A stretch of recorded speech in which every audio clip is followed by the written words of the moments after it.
नाज़रीन, आज इसी बारे में जानने की कोशिश करेंगे कि एंटी साइकेट्रिक अद्वियात असल में करती क्या है और इनके फ़ायदे क्या हैं और मुमकिन नुकसानात क्या हो सकते हैं और क्या वाकई मरीज़ मुकम्मल तौर पर सेहतयाब होकर इन दवाओं से आज़ाद हो सकता है।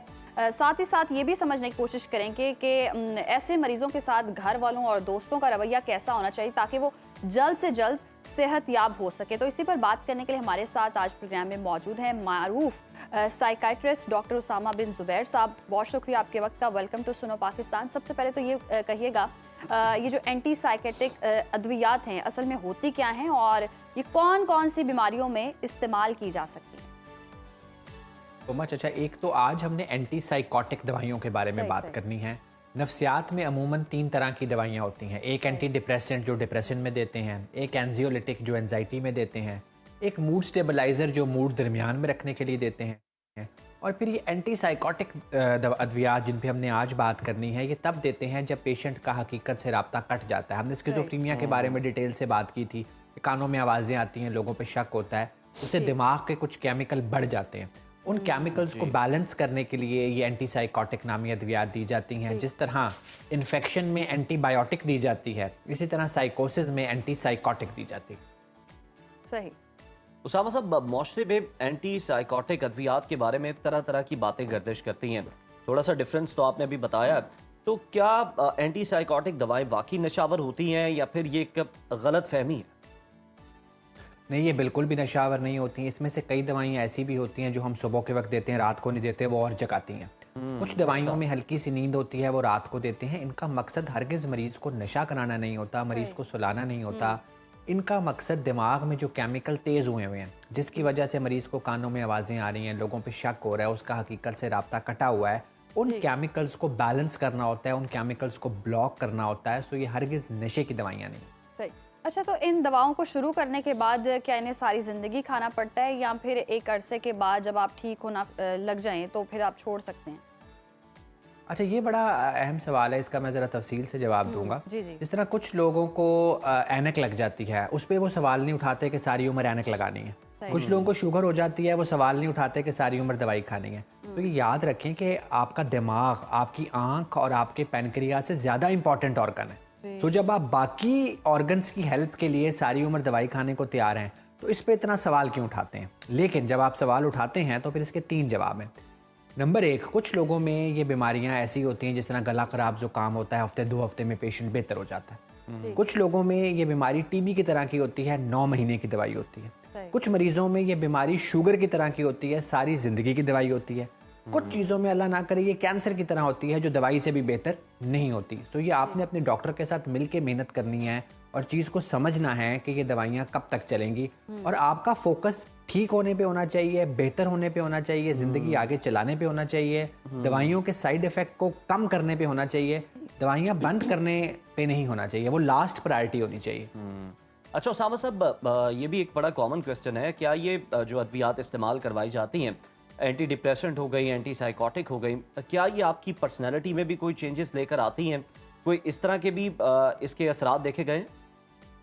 जी बिल्कुल, देखें जो लॉन्ग टर्म यूज़ है ना, वो is basically causing change in your brain. So हम एक नतीजे पे पहुंचते हैं, it's always risk versus benefit. जब इनका एक पैरासीटामोल की गोली के भी 3 सफ़ों के साइड इफेक्ट होते हैं। पूरी दुनिया में लिवर फेलियर का सबसे बड़ा कॉज पैरासीटामोल है। हम ऐसे खा रहे होते हैं जैसे टॉफियाँ। जी बिल्कुल, पैरासीटामोल के बहुत साइड इफेक्ट हैं। तो इनके साइड इफेक्ट भी हैं और इनसे दिमाग सुन हरगिज़ नहीं होता, दिमाग बैलेंस में जाता है और पर्सनालिटी चेंज भी समटाइम्स फॉर बेटर होती है। कि आप सोचें, एक बंदा कमरे में बंद है, बाहर नहीं निकल रहा, उसे कानों में आवाज़ें आ रही हैं, उसकी अपनी एक दुनिया बनी हुई है, वो हर वक्त उदास परेशान है, अपना ख्याल नहीं रख रहा। एक गोली से ये सारी अलामात बेहतर हो गई हैं और अब वो ज़िंदगी में आ गया है, तो ये तो पॉजिटिव चेंज हुआ ना। बिल्कुल। लेकिन उसामा साहब, मतलब मैंने जो एक्सपीरियंसेस देखे हैं लोगों के, इवन मेरी अपनी फैमिली में कुछ ऐसे लोग थे जो डॉक्टर के पास गए और जब उन्होंने अपना मसला रखा सामने कि उनको साइकोलॉजिकल कुछ प्रॉब्लम्स हैं, तो डॉक्टर भी रिलेटिव थे उनके, तो उन्होंने कहा कि ऐसी चीज़ों से दूर ही रहें, इन मेडिसिन से दूर ही रहें तो बेहतर है, पूरी ज़िंदगी का रोग लग जाता है। तो डॉक्टर तो खुद भी इस चीज़ को कहीं ना कहीं नेग्लेक्ट कर रहे होते हैं। अच्छा, आपके भी इस सवाल में सबसे अहम पहलू ये है जो आपका रिलेटिव है वो आपका डॉक्टर नहीं हो सकता। सही। तो याद रखें कि कभी भी अपने जानने वालों को आपने नहीं दिखाना, चाहे जहनी बीमारी है चाहे जिस्मानी बीमारी है। ठीक। दूसरी बात ये है कि हम इसीलिए तो यहाँ बैठ के इस पे हर हफ्ते बात करते हैं कि मेंटल हेल्थ डॉक्टर्स के अंदर भी एक टैबू है। मैं हमेशा आपको बताता हूँ, मेरे पास एक इन पेशेंट हॉस्पिटल है ड्रग्स का, साइकोटिक पेशेंट्स का। मेरे पास हर वक्त 3 से 4 डॉक्टर दाखिल होते हैं। सो बहुत से डॉक्टर्स को भी इसके बारे में नहीं तो पता। यानी और कि फिर उसामा सवाल सीधा रिलेटिव्स ये- हर जगह फिर रिलेटिव्स ही रहते हैं जो मसला करते हाँ हैं। देखिए, ये तो जहाँ जज्बात आते हैं ना वहाँ अकल मारी जाती है। तो इसलिए हम कहते हैं कि जहाँ जज्बाती कनेक्शन है, रिलेटिव है, वहाँ ना देखें, वहाँ अपनी आप हेल्थ पे बात ना करें। और इन दवाइयों को फिर मैं बात यही करूंगा, ब्लड प्रेशर की दवाई आप लंबा अरसा खाने को तैयार हैं, शुगर की दवाई उसको तो आप रोग नहीं कहते। तो दिमाग जो जिस्म का सबसे अहम ऑर्गन है, जब वो कमज़ोर हो गया है, जब उसमें बीमारी आ रही है, तो उसके लिए दवाई पे आप लोग इतना उसको टैबू क्यों बना देते हैं? सही। अच्छा डॉक्टर साहब, ये एक बड़ी कॉमन प्रैक्टिस है कि लोग डॉक्टर के कहने पे अद्वियात तो शुरू कर लेते हैं, लेकिन फिर वो कहते हैं जनाब आपकी बॉडी आपको खुद इंडिकेट कर देती है, आप अपने बड़े बेस्ट डॉक्टर हैं खुद। तो वो जब उन्हें लगता है कि जनाब अब कुछ अरसा हो गया, अब मुझे कुछ फ़र्क जो है पड़ना शुरू हो गया, तो वो मेडिसिन तर्क कर देते हैं। वो कितना ज़रूरी होता है कि अगर आपने स्टार्ट डॉक्टर से कंसल्ट करके की है, तो आपने अगर ख़त्म करनी है या उसे कम करनी है डोजेज, तो भी आप डॉक्टर के मशवरे से करें, खुद से नहीं। देखिए, मैं जब पेशेंट को देखने लगता हूँ ना, तो मैं कहता हूँ जी हम एक टीम बनाएंगे। उस टीम का एक मेंबर मैं हूँगा, एक पेशेंट होगा, और अगर वो किसी घर वाले को इन्वॉल्व करता है तो वो होगा। तीनों मिल के काम करेंगे। तो मेंटल इलनेस समेत, फिजिकल इलनेस समेत पूरी दुनिया में बीमारियां वापस आने का सबसे बड़ा कॉज नॉन कंप्लायंस ही है कि मरीज दवाई लेना छोड़ देता है। और मैं अक्सर मरीजों को बताता हूं कि पेशेंट को ठीक करना मुश्किल नहीं होता, ठीक रखना मुश्किल होता है। तो उस ठीक रखने में एक मेंटेनेंस डोज होती है। जिस तरह आपकी शुगर बहुत हाई है, आपने इंसुलिन लगा के शुगर लो कर ली, इसका ये मतलब तो नहीं कि कल आपने नहीं लगानी। तो इसलिए डॉक्टर के साथ मिल के काम करें। कुछ इलाज दवाई से होगा, कुछ वो आपकी सोच और बिहेवियर पे काम करेगा, कुछ माहौल पे होगा। आप बाकी चीज़ों पे काम करें तो फिर डॉक्टर के साथ मिल के दवाई कम करेंगे। It varies from patient to patient.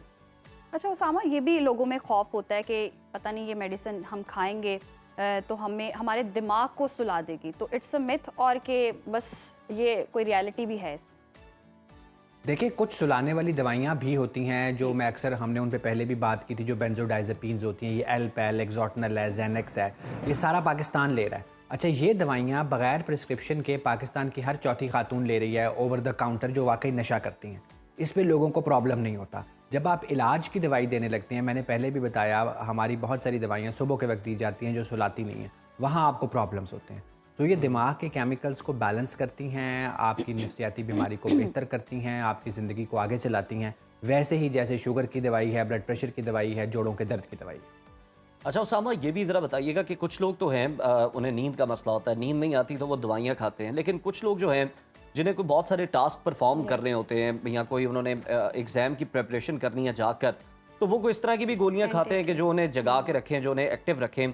लेकिन क्या पहले तो ये बताइएगा कि क्या वो असरअंदाज होती हैं उस तरह से, और अगर हो जाती हैं तो क्या आपके दिमाग की जो परफॉर्मेंस है वो उसी तरह से रहती है, या वो उस तरह से नहीं रह पाती जिस तरह से आप नॉर्मल रूटीन में होते हैं? देखिए, ये बात याद रखें, अगर आप अपने दिमाग के केमिकल्स को खुद छेड़ेंगे, चाहे प्रिस्क्राइब ड्रग से चाहे इलिसिट ड्रग से, प्रॉब्लम आएगी। और ये बात याद रखें कि दवाई बीमारी की दी जाती है, अलामत की नहीं दी जाती। कि आपका एग्जाम आ रहा है, आप थोड़ा सा जागना चाहते हैं, आपने दवाई लेना। अभी हम इस पे ना इंशाल्लाह नेक्स्ट प्रोग्राम में बात करेंगे एडल्ट ADHD पे।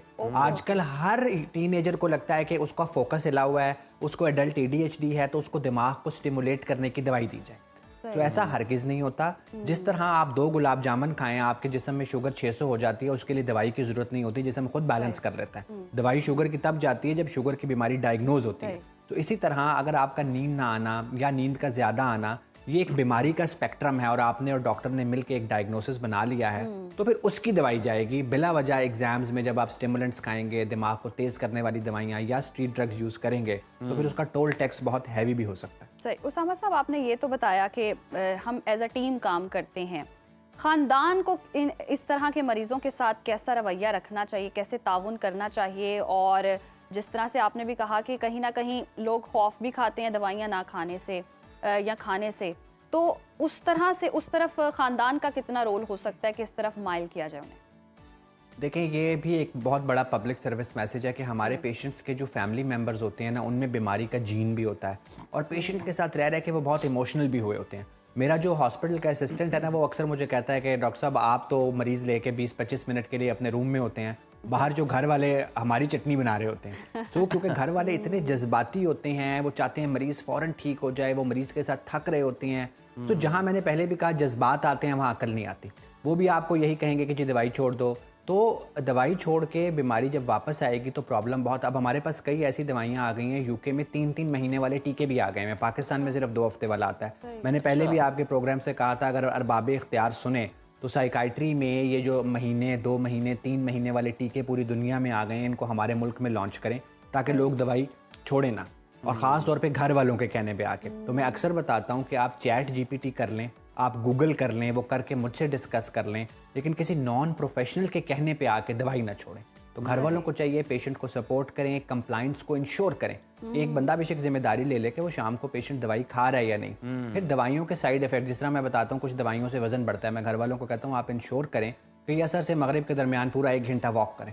तो ये आपकी सपोर्ट है कि फिर आप उसको सपोर्ट करें कि यार दवाई का साइड इफेक्ट कम हो जाएगा अगर आप रोज़ 1 घंटा वॉक करेंगे। तो ये पूरी एक टीम वर्क होती है जिसमें घर वालों का रोल अगर विजडम वाला है तो पेशेंट बेहतर होगा, घर वालों का रोल अगर इमोशनल है तो पेशेंट और डिक्लाइन का शिकार होगा। अच्छा उसामा साहब, ये जो आप इंजेक्शंस की बात कर रहे हैं, इससे कितना ज़्यादा जो है वो फ़र्क पड़ रहा है लोगों को? और होना तो यही चाहिए कि हमें भी जो अपना इलाज है उसको इंटरनेशनल स्टैंडर्ड्स के मुताबिक करना चाहिए, लेकिन उनको पाकिस्तान लाने में क्या मसला है? कोई पॉलिसी का मसला है, विल पावर का मसला है क्या प्रॉब्लम? अच्छा देखिए, मैंने जब पहली दफ़ा आयरलैंड में ये इंजेक्शन मेरी एक पेशेंट को लगा तो मुझे नर्स ने कहा कि जी इसको बहुत एहतियात से हमने फ्रिज में रखा हुआ है। मैंने कहा क्यों? उसने कहा जी ये 2000 यूरो का इंजेक्शन है, अब 2000 यूरो को कन्वर्ट कर लें।